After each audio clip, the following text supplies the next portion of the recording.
Alright guys, welcome to my channel. This is your boy Toby. Just in case it's the first time you're meeting me, you might just want to subscribe to our YouTube channel, like, comment to the videos, and as well share the video. Okay, in today's update, I'm going to show you a live broadcast with someone, and I want you guys to please stay cool and watch it to the very end. And don't forget to subscribe. Today in Nigeria. That's why Nigeria has become ungovernable and Nigeria has become a failed state, because they do not have the rule of law and they do not respect their own law, not to talk of treaties they are assented to. Biafra will provide a solution. One of the solutions is we will abide by these rules and norms of international treaties and convention that we will be ratifying during the convention in Finland. So, what is the working group that gave Nigeria ultimatum to release Mazi Nnamdi Kanu that they kidnapped from Kenya, extraordinarily rendition to Nigeria under torture, inhumane treatment, degrading treatment, and what have you?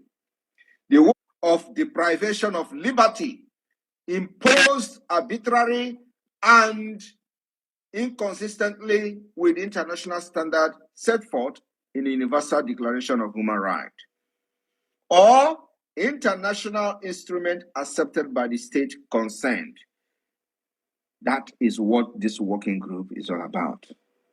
The working group investigates alleged cases of arbitrary detention, like in the case of thousands of Biafrans, including Mazi Nnamdi Kanu. They do this by sending urgent appeal and communications to concerned government, just like they have done to Nigeria, to clarify and or bring the attention of these cases, which they did to Nigeria. They gave Nigeria 6 months. The working group also considers individual complaint. So as you are, like those families that Nigeria have killed, murdered their relative, they can also individually file complaint directly to this particular group. Under its regular communication procedure, leading to the adoption of opinions. So when you file this complaint, they give opinions as to the arbitrariness of this detention. In addition, the working group conduct country visit to assess the situation of deprivation of liberty in the country. That is the primary objective of this working group on arbitrary detention that gave Nigeria 6 months to release Mazi Nnamdi Kanu, and also fine Nigeria to compensate Mazi Nnamdi Kanu monetarily.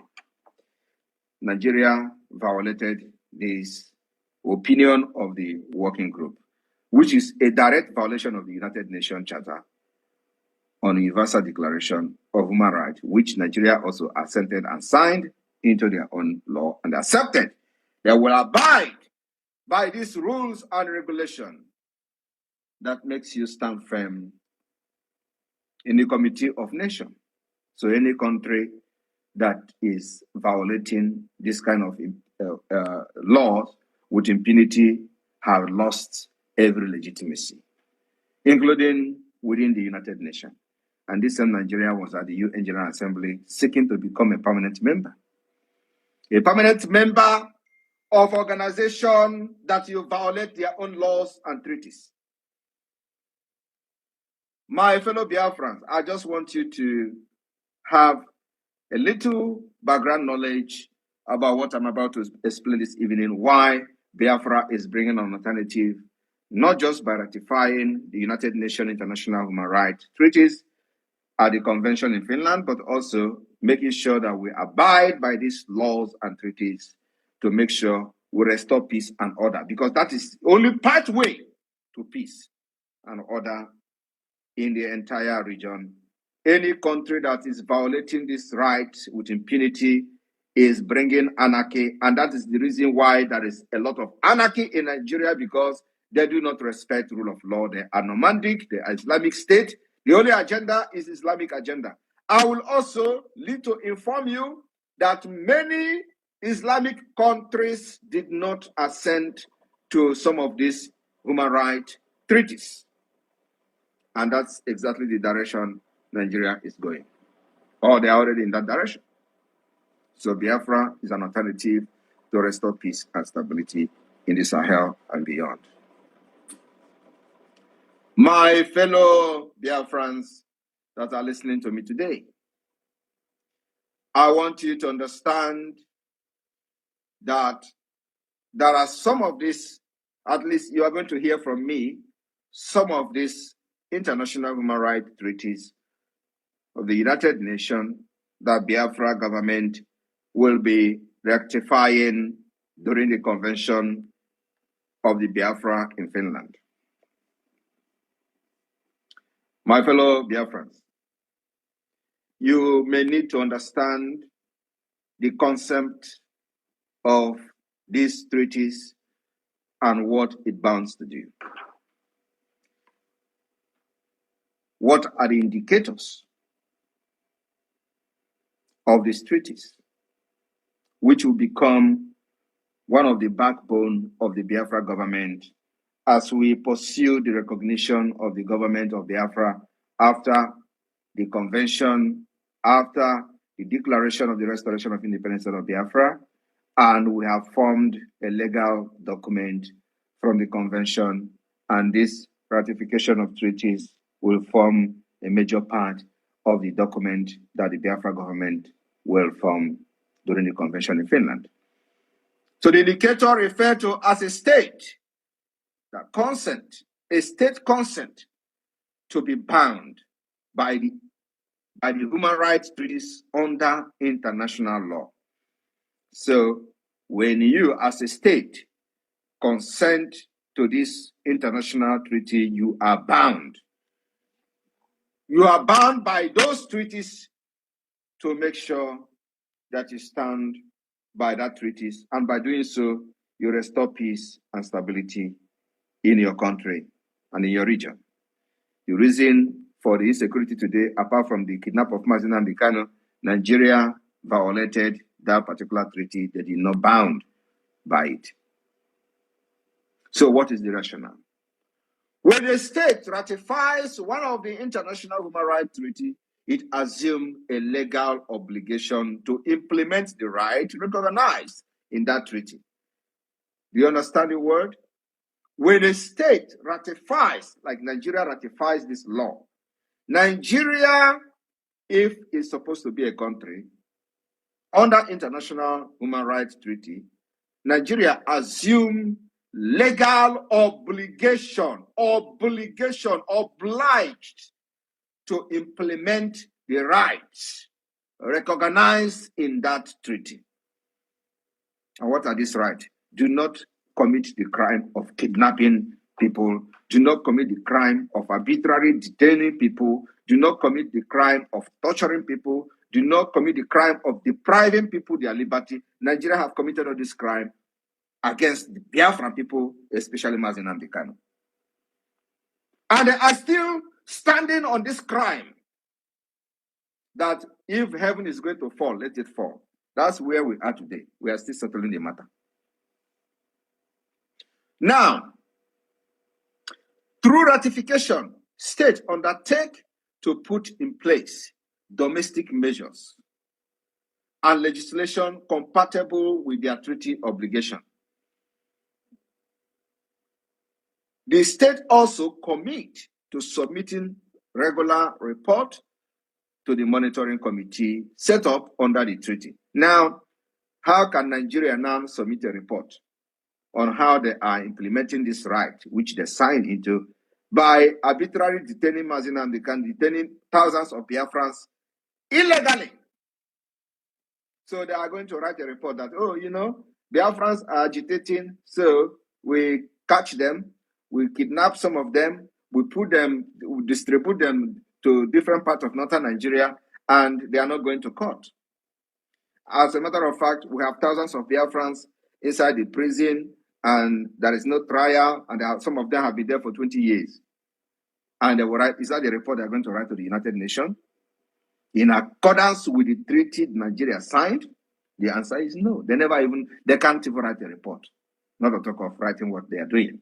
So Biafra is coming to ratify these particular treaties and provide solution and alternative to Nigeria. That's what we're doing, to make sure we safeguard the life of our people, and no sane human being can have a contrary opinion or go against Biafra becoming a nation, in order to restore peace and stability in the entire Sahel region by following this particular rules and regulation of the international law. So you see, the reason we are sacrificing everything, taking the risk we are taking, is for humanity. So everybody can at least enjoy some level of peace. Now, this particular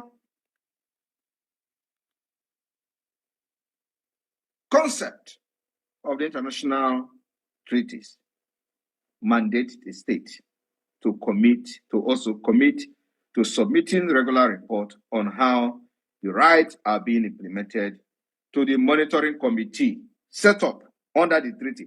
Who are this committee? The working group is part of the committee set up by this particular treaty. The committee that have mandated Nigeria to release Mazi Nnamdi Kanu, not only Mazi Nnamdi Kanu, but his own case is more of, getting an international attention. Now, this committee, Nigeria, for ratifying this particular treaty, is mandated to submit a report to this committee that they are snubbed, violated their own ultimatum with impunity. So which face would Nigeria use to challenge the Biafra government when we are here to say enough is enough with your impunity, enough is enough with your supporting of terrorism? We are not even talking about them funding terrorism, giving them all guns and arms to fight and kill indigenous people to take over their land in the name of Islamic State. We are not even talking about that yet. We are talking about only the arbitrary detention of innocent citizens, so-called innocent citizens, arbitrary detention of those who were exercising their right protected under this United Nations Treaty. That is what we are still addressing. We are not addressing their terrorism and how they are killing the people, extrajudicial killings and all that. No, we are only talking about this particular detention of innocent people. How Nigeria violates this law with impunity that lead to the anarchy that you see today. Because the solution to prevent anarchy, to prevent instability, has been laid down in all these principles and treaties that we are going to assent to. And once you begin to violate it, you are opening and creating a loophole for anarchy to come in, because people are going to resist you. When you violate people's rights, using gun and bullet, think you can use them to suppress them for a long time? No. At a point, they will fight back. And that is why I am leading the fighting back against Nigeria today. And I will stand anywhere, anytime in the world to defend how I am leading the pushback to fight against the terrorist state of Nigeria with our guns and bullets. What is the concept of this treaty? A state party to a treaty is a state that has expressed consent by an act of ratification, accession, or succession, and where the treaty has entered into force, or a state about to become a party after formal reception by the United Nations Secretary of the state decision to be a party. A signatory to a treaty is a state that provided a preliminary endorsement of the instrument and its intent to examine the treaty domestically and consider ratifying it. No action means that a state did not express its consent. Nigeria expressed its consent in ratifying these treaties that they are now violating, and Biafra is the only alternative to bring to an end to the impunity. No, so my brother Biafra people, I want to quickly inform the entire Biafra people some of the international human rights treaty under the United Nations that Biafra government will ratify through the convention in Finland on the 2nd of December. I want to inform you, we are not only declaring the restoration of Biafra on the 2nd of December, but we are also ratifying the United Nations international human rights treaties and become party to these treaties to abide by these rules and regulations in order to restore peace and stability. Nigeria have not done that for decades. We are going to provide that solution. So, on this note,